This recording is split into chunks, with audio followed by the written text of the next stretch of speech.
Hello, friends. This is Dave Hurwitz, executive editor at ClassicsToday.com, here with the next installment in SWR's ongoing Dvořák cycle.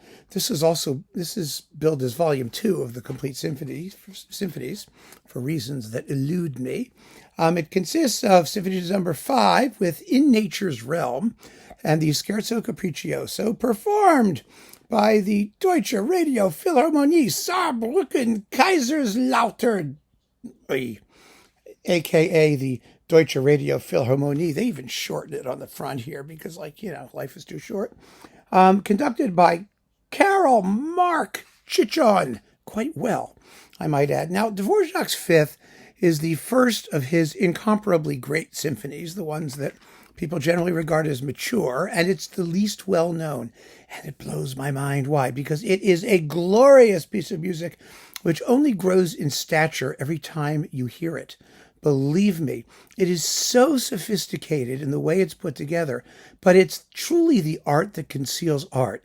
It's largely pastoral in tone, and it just flows. It floats on like the most natural thing in the world. But it has many, many fascinating features. The links between movements, the shared thematic material, the minor key finale for an F major symphony, which Brahms sort of got the idea for his third symphony probably from this, because it was written many years before and Brahms knew it. And, I wish I could have been a fly on the wall when Brahms played the completed movements, only the inner ones actually, to Dvořák when they had a meeting. And Dvořák said, I had a great time. You don't know what they said. You don't know what they talked about. I wonder if Brahms ever said something like, well, I learned a trick or two from your Fifth Symphony. I don't know. In any case, it is a gorgeous and fabulous work, and I got to write a paper about it because of that, which was fun, which actually got published, which was nice. And,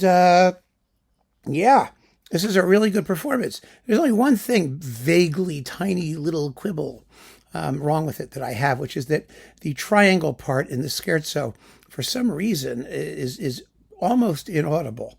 I mean, it's largely piano. I get that, but I mean, you should hear it. It's da da da da da da da da da da da da da da da da da. You really want to hear it going ting ting ting ting ting ting ting ting ting ting. I mean, I've played it. I like it. It's really nice. But this whole series has been going from strength to strength. The performances are really, really strong, and it just impresses me that, they're doing these things so well and from such an unusual source. It really is terrific. However, Chichon is not doing more of these, apparently. I don't know who's doing the New World because that hasn't come out yet. But numbers 2, 6, 7, and 8 are all done by Pietari Inkinen, and I will be talking about those too because I've been listening to them, and I can give you a hint. They're also very good.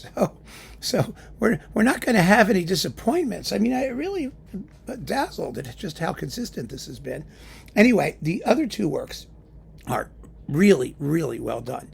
In Nature's Realm is just delightful. It's fresh and spontaneous and bucolic, and it goes really well with the Fifth Symphony because it's also obviously a pastoral work, and it's played marvelously. And you hear the triangle. I mean, the recording is quite good. Actually, the recording is quite good in all of it. It's just the damn triangle. Never mind. Let's move on to more important things. Scherzo capriccioso. This is one of Dvořák's masterpieces, an absolute masterpiece. I have been really curious to see somebody put together a symphony program that has this and Strauss's Till Eulenspiegel and Mahler's Fifth Symphony, all of which have movements, scherzo-type movements, featuring solo horns. This begins with the horn going bum bum ba da da da ba da ba ba ba da da, and then and Mahler is da da da da da da da da, and of course Strauss is da da da da da ba ba ba ba da ba. You just gotta wonder, Anyway, the Scherzo capriccioso is the subject of a very extensive analysis by the great musicologist Sir Donald Francis Tovey. Very, very, very interesting article, actually. that says all kinds of things, some of which are brilliant and some of which are kind of odd. But it's a great work. It's absolutely great. It's delicious. And no one ever performs it. I have never seen it performed. I've never seen it even scheduled. I'm sure some of you have. But wow, why not? I mean, it's a masterpiece. It's a flat out screaming masterpiece. And the way it works is very simple. If the performance is somewhere between 12 and 13 minutes long, you're in good shape. If it's much longer than that, and some of them go over 14, it's lethal. And I don't know why anybody would do it that way. Václav Neumann did a particularly slow and droopy one, if I'm not mistaken. But this one is 12 minutes and 2 seconds. Yay! I mean, it's really, really exciting. It's got to have that scherzo thing going, and very well recorded. And the end with the cymbals going crazy and everything, it's just wacky. It's so much fun. So I enjoyed this. It's up to the high standards of the house. You will too. There's nothing wrong, except for that little triangle part. Well, there always has to be an imperfection somewhere, right? I mean, that's the nature of the universe. So keep on listening, friends, and thanks for joining me. Take care.